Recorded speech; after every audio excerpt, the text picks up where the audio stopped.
Rabbi Carlebach shares in his book, The Soul of Hanukkah, that when the lowest person in the world was a child, he was dreaming of being the most holiest, most glorious person in the world.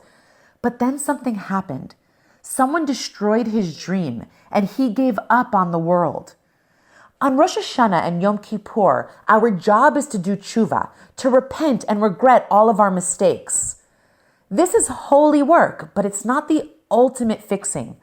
The ultimate fixing is when God gives me back the vision I once had of myself, of what I could be in the world.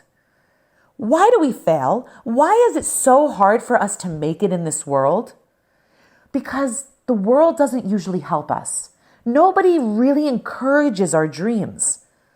Hanukkah is a time when you get your vision back. Hanukkah can bring you back to the vision you once had. This is why Hanukkah is the greatest, deepest holiday in the world. It's when God gives us back our dreams. See, manifestation starts with an intention, with a dream, with a vision. But once we make our request for what we want, we must believe in the possibility of it. See, you started out as a baby who saw the world through the eyes of possibility. But somewhere along the way, you adopted a belief that your dreams were unrealistic, too big.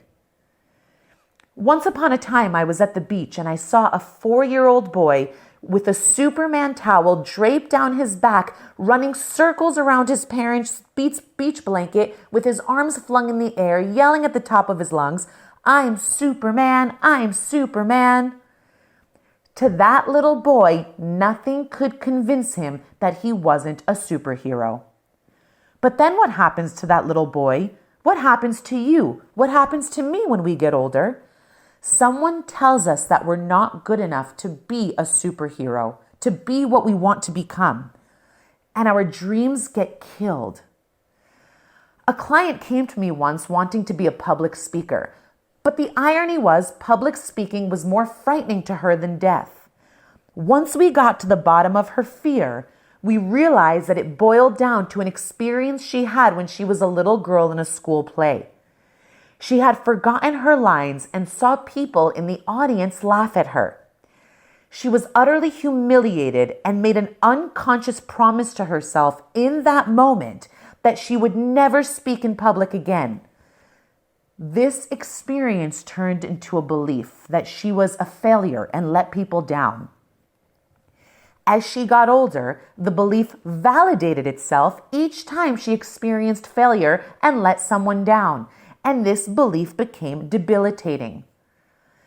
Hanukkah is a time where you're invited to wipe the board clean of your past.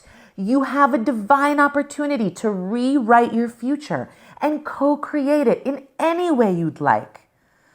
Understand that you are not your past humiliations or failures. Just because you failed once or many times, it does not make you a failure. You are the daughter of the King. How can you possibly be a failure? Tap into the miracles this Hanukkah and manifest a life beyond anything you can imagine. Sharing is caring, so if you liked what you heard, pay it forward. Share this with a friend. And as always, happy manifesting.